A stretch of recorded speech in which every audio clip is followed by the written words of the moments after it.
the reason I'm in this situation is because of me, right? And when I came to that realization, I think ultimately that led me to go, well, if I got myself into this, then, I can, take responsibility for getting myself out of this. I Mm. think that's when the trajectory started to shift, when I could finally kind of let go of that resentment. Welcome to the Entrepreneur Organization Business Podcast. I'm your host, Linh Podetti. Today, I'm thrilled to welcome Ricky Chau, EO Adelaide member and co-founder of BYO Foods, a startup specializing in personalized small batch manufacturing for hospitality venues. Through BYO Foods, Ricky empowers businesses to create their own branded retail products, helping them to strengthen their brand and unlock new revenue streams. In 2024, BYO Foods earned a spot among BDO's 25 fastest growing companies, a testament to Ricky's relentless drive for innovation and growth.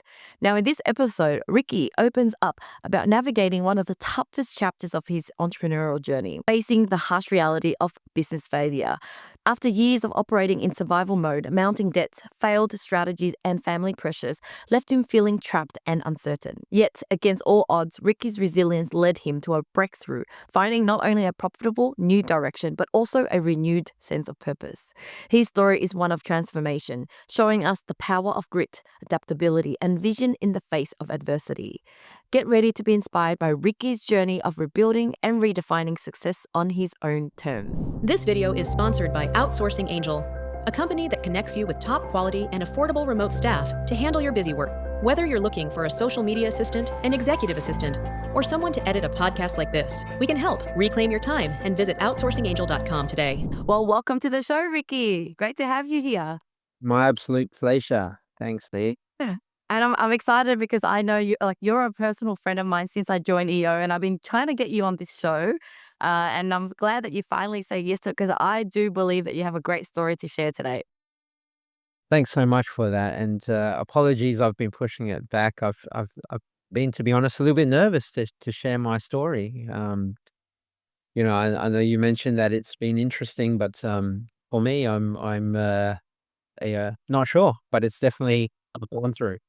And that's the reason why I love you as a friend. You're always so humble, no matter how far you've gone into business and the amazing skill set and experience you have, you're always just so down to earth. And I'm here to shine the light on you. Thanks, Lee. Okay, so actually, first up, how long have you been at EO again? I think I'm coming up to 3 years, so, compared to most of the members, relatively new still. But I'm a part of the Adelaide chapter and recently joined APAC Bridge as well, which has been quite Yeah. exciting. It feels like you've been there for a long time too, because I know you're so active at EO. And then I guess likewise, I'm quite active, and me and you are always at events. So it feels like you've been there for a long, long time. But, tell us about your business journey. I know at the moment you're running a branded juice business, which is so simple and yet interesting. But before that, how did you get into business? Yeah, so I guess how I got into business was I guess at a very early age, I had a necessity. My parents came here as migrants. And so, from a very young age, I'm talking about like childhood, you kind of learn how to hustle, right? To make your pocket money or, get what you want by your own means. So my parents themselves, they ran small businesses like a little takeaway shop. And so, I guess that was always kind of in the background. But if you want to talk about, my kind of first official business, started around 2010. At the time, I had graduated from university and I had secured like a corporate job as a sales rep for a multinational, and it was somewhat a cushy job. Like I did reasonably well at it. Um, but yet at the same time, I didn't feel that it was really fulfilling for me. Like I was doing it, I was kind of, in all honesty, doing it like, with half heart, but still I was able to do reasonably well at it. And I guess the question was, all right, if I really applied myself to do something, what would that look like? And of course I thought I could I could do it better. I thought, it's simple. I wanted to be my own boss. I wanted to, call the shots. I wanted to have the nice things. And so what did I go do? I went to go start a business and was humbled really, really quickly, that actually I didn't know a lot at the time. And what's seemingly simple is sometimes the hardest things without knowing it. So that's kind of how I started. Mm. And what was that first business? So the first business was around importing. So we were importing. I saw an opportunity through my work, a category gap, so a space in the market, that I thought I could fill. And so Is this still in the food industry? Have you always been in the food and beverage it was industry? in the FMCG industry, but not food initially. Mm. It was more around personal care and things like that, like soaps. And so myself, and a couple of mates actually pulled, um, some savings together, and we decided to import, some products, out of China. And we got conned. So we got burned within the first 12 months. We lost probably half the capital, um, which was roughly about, I don't know, 100 grand at the time that we put in. And yeah, we were cheated. And this is a common story that I've heard over the years. You kind of get samples, and then when you place the order, it's not really, what you were sent initially. Mm. Uh, and then unfortunately, we kind of got conned a second time with the replacements, and so we lost a whole bunch of that capital in a first 12 months. And in hindsight, we kind of went into that a bit blind, had no idea what we were doing. And so, it was back then an expensive kind of lesson for us. And what happened to the business that actually got you to go below zero? What was that failure that you can share with the audience today? Yeah, sure. So, I guess just for a bit of context, after that initial journey, we pivoted, myself and a really close friend of mine who I met at uni. Uh, we decided to go into the food industry. Part of it was by luck, um, because I was actually trying to source some products for my parents' shop. It kind of started that way, and it so happened that they needed a distributor. And so I started becoming a distributor, really marketing, representing a number of different products from Australia, and all over the world. And we ran that business for about, 6, 7 years. It wasn't a great business. It was probably, in hindsight, a terrible business model, right? You get low margins, you're dealing with perishables. You're kind of the middle guy as well, and so there's risk kind of on the customer side and the supplier side. But ultimately, what happened towards the very end is we did take on a couple of products that, we did quite well with, and by well, I mean we grew market share quite rapidly, and we also needed cash to kind of fund that growth. And you know, because we were a little bit naive, we thought, all right, let's take on, some investment. Uh, the suppliers at the time expressed an interest, to, put some money into our business at the time. And it's not a lot of money. I mean, at the end of the day, we were just like a small little sales company. But as a result of that, things unfolded in a really, negative way over the course of about 12 to 18 months. And, without going into the specifics, there was embezzlement. There was a deliberate strategy to kind of withhold supply to us. Um, and we were constantly forced to accept unfavorable arrangements, right? In terms of margin, in terms of, what they wanted us to do. And also, the partners were a lot more experienced in business than we were at the time. This was, I'm referring to myself and my close friend at the time who was running it. And ultimately, that ended up, in a big mess, right? There was, legal threats.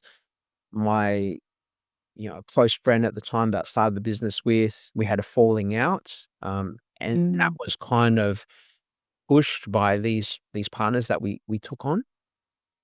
And ultimately, looking back, it was quite clear that the interests weren't aligned, right? And, out of fear, I kind of, kept uh, pushing it forward, and it just became a snowball effect, with the end result, me ending up in having like personal liabilities, uh, Mm. at the time, which were huge, kind of in the six figures type thing.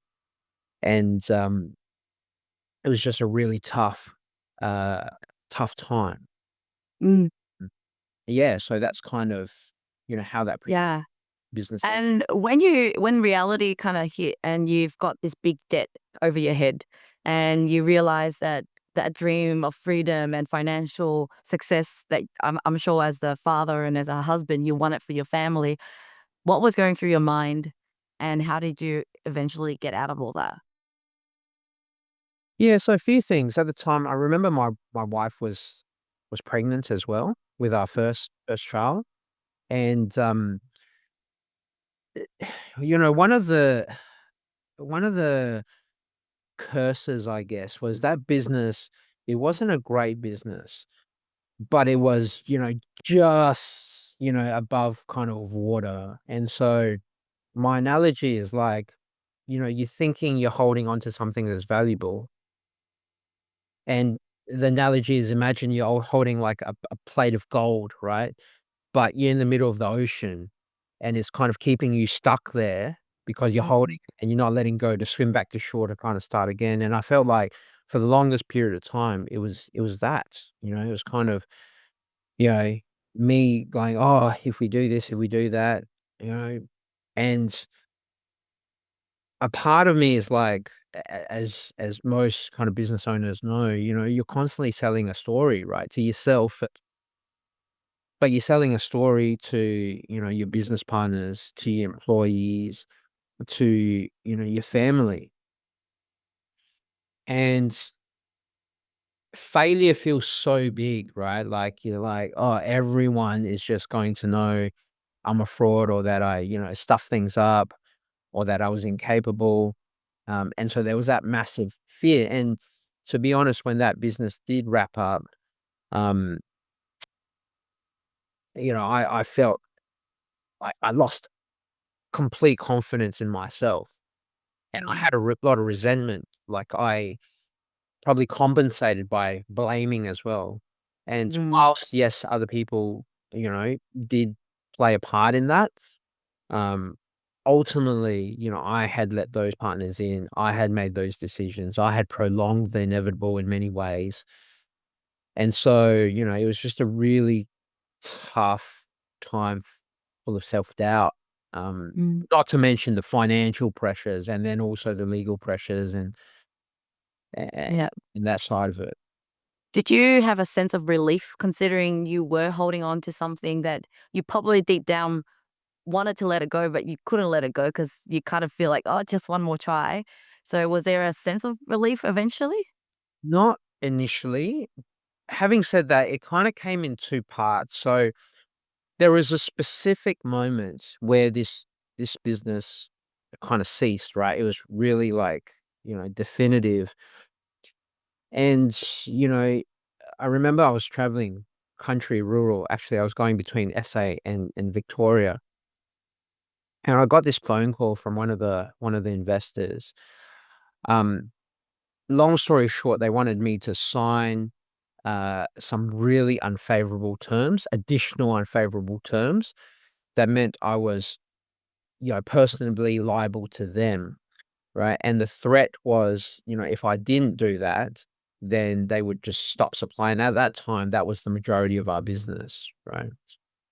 Um, I made a conscious decision after that phone call to personally fire all my customers. So I called most of them, or as many as I could. It was over 100 phone calls I made within a few hours, and told them that, "Hey, as of Monday," I remember it was like, leading up to the weekend, "As of Monday, I'm no longer able to supply you." And so that point was a big relief because I felt for once over, that 18-month period that I wasn't at the mercy of someone else, right? Again, in hindsight, there's so many things I could have done, but, you know, that was the best option that I had given the situation, I found myself in. So that was the first part. The second part was I was all those things I mentioned about the kind of self-doubt and resentment, that probably occurred for a good 6 months as well. And, um, I had resentment to my friend, I had resentment to investors, I had resentment to myself. And again, like, it was kind of like one day I kinda got sick of resenting, and the I guess my journey or trajectory kinda changed when ultimately I came to the realization, and I think I read the book somewhere in between, like, by Jocko's book, Extreme Ownership, so that probably played a part in my psyche, but it just helped me realize, like, actually, you know, the reason I'm in this situation is because of me, right? Mm. And when I came to that realization, I think ultimately that led me to go, well, if I got myself into this, then, I can, take responsibility for getting myself out of this. I Mm. think that's when the trajectory started to shift, when I could finally kind of let go of that resentment. Because 6 months, I was honestly thinking about how do I get them back, and I had opportunities to, in the market and things like that. And all my energy was spent on that as opposed, all right, I just got to let this go and kind of move on. Right. Yeah, I can really resonate with that. And I think my life changed the moment I also stopped blaming the guys I was dating, the family that I was born into. And I felt like almost like the moment you realize that, God starts to send you opportunities. And I think you're also all of a sudden you can see before you're kind of blinded because you're just blinded and focusing on the past as well. So it's really good to see that I guess, especially at our age, in our 40s, we start to understand life, There's only so much we can do when we're blaming people. Um, and so while you were, in debt as well, like, did you have to pay all that debt off straight away in that 6 months? Like, how did you go about in actually getting through all that financial pressure? Yeah. So, um, excuse me, a couple of things. A couple of things. One was I was able to renegotiate some of that debt, with, and a part of that debt was with a number of suppliers that we had been dealing with, and one thing that really surprised me with a few of them is that they were very empathetic and understanding, right?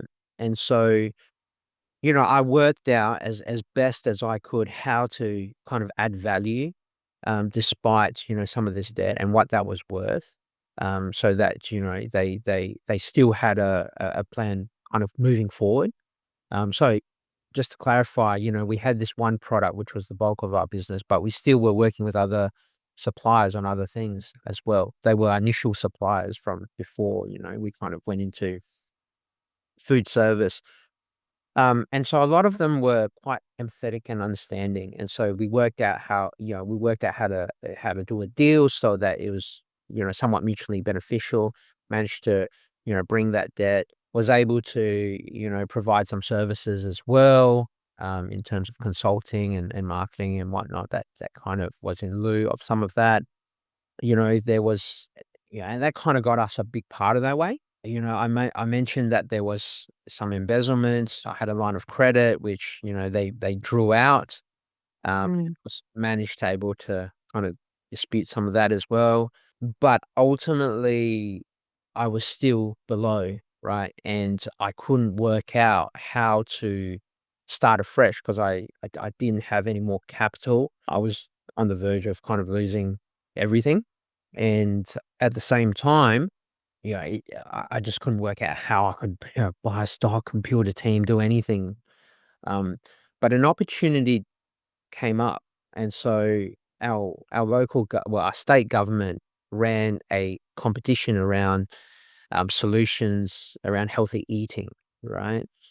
And they ran this kind of, imagine a Shark Tank competition for you know, participants, businesses mainly, that could go pitch for a partnership with the health department, along with some seed funding. And so at the time, I felt like, look, I've got absolutely nothing to lose. I need to do this just to feel like I'm doing something and gain some level of confidence, and just kind of, get me back in the game. Otherwise, it was like, job hunting, right? Um, I was about to ask you that, like, were you tempted to get get back into corporate world just to make money again?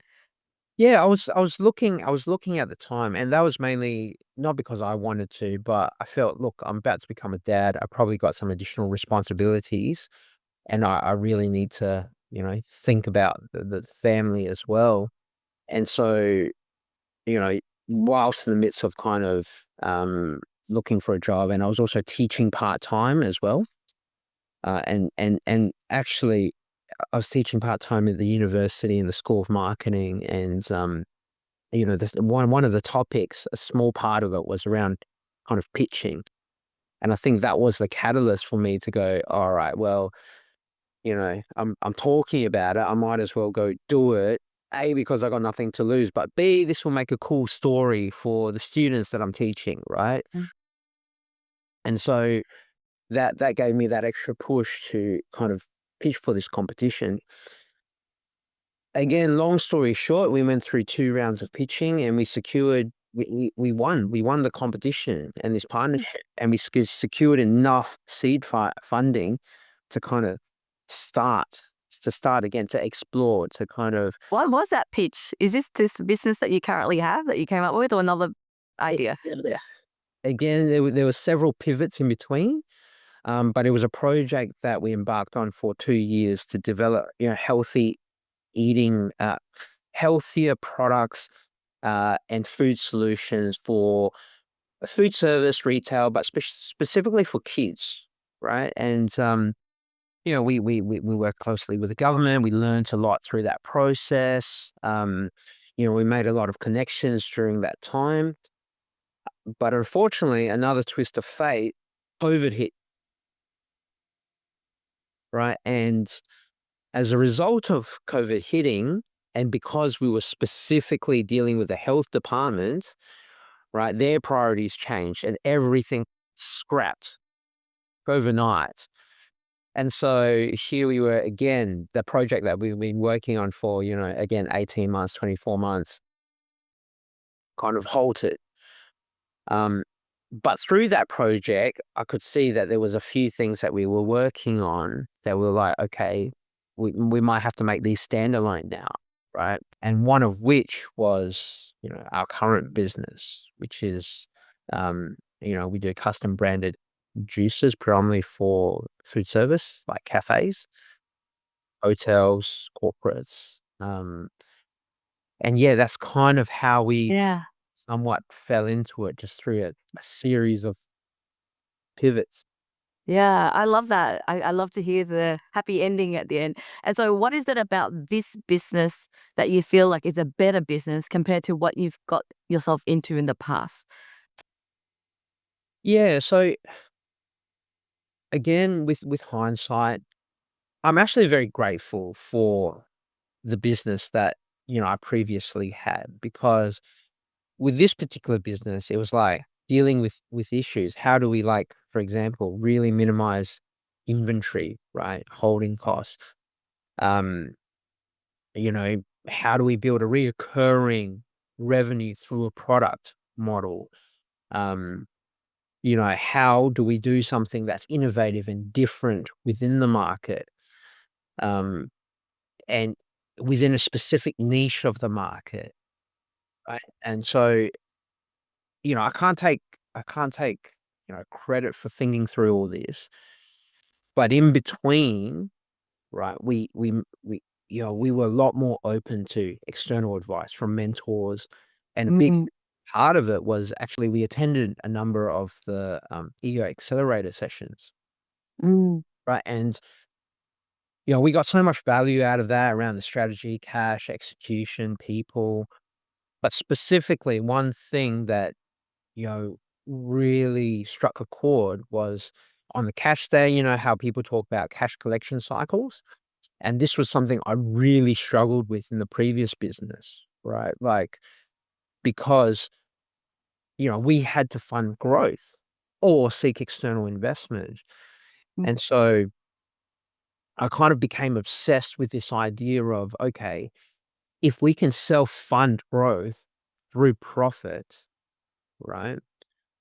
Then, potentially, depending on, what we wanted to achieve, we may never need external funding or bank funding, right? Um, and so that was, a big part of, some of the things that we did differently. Also around share structure as well. Like I've got a co-founder in this business, and we found a really, fair way to determine equity. Which I highly recommend. I talk about it quite a bit. The model is called Slice and Pie. The author is called Mike Moyer. If you're looking at how to fairly split equity, um, especially in a startup, I haven't come across a better system than that one, and it's worked really well for us. But that aside, one thing I really love about our current business and why I like it, what I like about food, there's some pros and cons, right?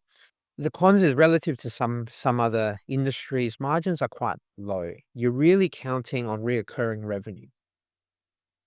But why I like that is it almost, you know, keeps you keeps you honest. And what I mean by that is, we're dealing with juices, right? And you're talking dollars. For a business to continue dealing with us, they have to be able to sell that product, right? They have to be able to sell that product and make money from that product to buy from you again. It doesn't matter how good, your initial pitch is or how good your initial sale is or how you dress it up. At the end of the day, you have to deliver what you're promising you're going to deliver. And if you don't, then they stop buying. Or if your product doesn't meet the demand or the needs of their consumers, then guess what? They stop ordering from you. mhm, And so that kind of forces us to always try to look at things from, okay, what do our customers value? How can we increase that value? Right? How can we be different in the market? How do we stay ahead of our competition? Because, if we don't, right, again, it's not like I can sell you one time and that's it. I've got a massive, commission check or massive bonus, and then I move on to the next customer, right? It is about like, hey, both parties, in our case, we have to take that upfront risk. It's so that we can prove to you that, hey, we have something that can genuinely help you or add value to your business. And so that's one thing that I like about kind of the food industry. And it's gotta taste good as well, right? yeah, yeah. I think customer-centric is something that you need to apply to all industries to survive and thrive in business nowadays, you know? I think it's comes with maturity. Like, when I first started out, it was kind of like, I guess you're doing business in a very shallow way, like jumping around and, just trying to make money. But the longer you stay in it, the more you fall in love with it and your customers, you fall in love with your product, and you're like, "I want them to have a great experience, and I want to know my customers more." And I think I almost feel like it comes with the maturity in business as well. But I think it should be applied to every industry. So I really love that you've come to that point as well. The other thing that I noticed is every business that you've been in, you've always had a partner. Is this something that you will always do? Like, what is it about partnership, despite having lots of challenges in the past? What made you go down that route of not being, turned off from having partners? Yeah, I guess a few things, right? as most of us know who are business owners or entrepreneurs, it's a lonely journey. It's a lonely path that most people won't understand, right? Just by default, by being in business or being in business for a while, the majority of people aren't. They can't relate to that. And so it can be quite lonely, you know. I think having a partner, it's kind of obvious. You get to share the ups, but you've also got support during the lows as well. And that's something that's truly valuable to me. I don't think and I think it's important to enjoy the journey. I mean, even though I talk about my previous business, you know, I've got a lot of fun memories, like moments that myself and the team or my business partner we shared. And you know, they were great moments, you know, the highs of that business, right? But also the partner that I mentioned, we're still good friends now, and still we share a bond because we've gone through difficulties and adversity together. And so I think for me that's priceless. That's part of the reason why I do business, is you get to pick who you want to share that journey with or work with to, you know, strive at a particular goal. The second thing that I've come to understand more recently, you know, a lot of EOers are familiar with EOS, right? Gino Wickman, Rocket Fuel, and they talk about this concept of visionary integrator. And definitely integrating is not my strong point. And so I've also come to realize that I need, it's not just a one, I actually need someone that can bring this vision to life and actually execute, right? And I've amazing co-founder Charmaine who does an outstanding job of that. So I always joke, you know, I kind of create the mess and she, you know, actually puts order to that mess. So um, I think that's a really important part. And just on the note of, you know, being burnt and you know, I had this conversation recently with a friend and he's like, well, how do you trust people again? And for me, it's quite easy because it's like, again, yes, you can live your life being very cautious, trying to protect and predict everything that's going to happen. But the cost you pay for that is probably loneliness and disconnect, right? You might not get Mm. cheated, or you might get cheated in a different way, but you know, for me, that's not worth it. I'd rather, you know, take the risk. And I'm not talking about blind risk. Definitely I've learned a lot more and a lot of risk can be mitigated. I'm not um denying that. But Yeah. I think as the as an overarching principle, right? Like you've got to trust and to be able to build trust, to be able to build relationships. And so Yeah. if you always go into things with that, you know, with a level of skepticism or cautiousness, y in some ways, it's gonna probably be a self-fulfilling prophecy, right? Because you're going to probably create that on the other side as well. That's my logic, rightly or wrongly so. Yeah, I agree. And luckily, you found a really great partner because I've met her and she's amazing with the same values. And I guess the other thing about partnership is it's about how do you ensure that both people still put a lot of effort into the business. And I love that you've got a model using the slice framework, I guess, the share framework that probably helps with that. Sort of like, it definitely kinda helps. So just to clarify, that equity split model, was something that was really valuable in the start. But at some stage, and for us, it was kind of about 18 months, that crystallized and, you know, it's structured as a more traditional business structure. But I think one thing that's important is it was through that, you know, model. The problem is, and in the previous business, everyone overestimates kind of how much they're worth to the business, right? We're all kind of guilty of it. We always think, you know, we're the most important part to the business, or we brought the most value, right? But when you kind of go through that process, it forces you to somewhat quantify that. And it builds, I think, a good habit for you to actually really determine, right? And whether it's an accurate reflection or not, the important thing is you both come to that agreement. right? And so we've got a clear lens of who's responsible for what, well, what Mm. value we bring to the business. And you touched on it. I think the biggest thing is that values alignment, right? And checking in because, people change, life changes, values changes. And kind of at least between myself and my co-founder checking in regularly and going, hey, is what we're striving for still relevant to both of us? Are the values still relevant to both of us? Right. Or do they need updating because of life? Yeah. Yeah. So looking back at all the failures that you've gone through, with it, what has it helped you to become? Who are you now as a leader because of all that? Um, Great question.